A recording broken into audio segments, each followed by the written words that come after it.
Het is gewoon een lied geschreven voor de burgerij, zal ik maar zeggen.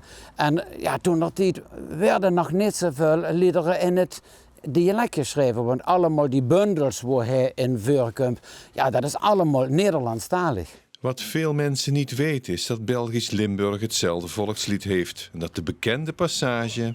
Waar een bronsgroen eikenhout het nachtegaaltje zingt. niet in Nederlands Limburg ligt, maar net over de grens bij Ritter. En hier, deze plek, dat is de inspiratie geweest voor hem een zang te gaan creëren, een lied te gaan schrijven, wie mooi dat ons Limburg is. Dan hebben we eigenlijk een Belgisch Limburgs volkslied. Het is eigenlijk na 30 jaar een liedje wat er toen gewoon geschreven heeft, dat Limburgs volkslied werd. Dat zou er best trots op zijn, denk ik.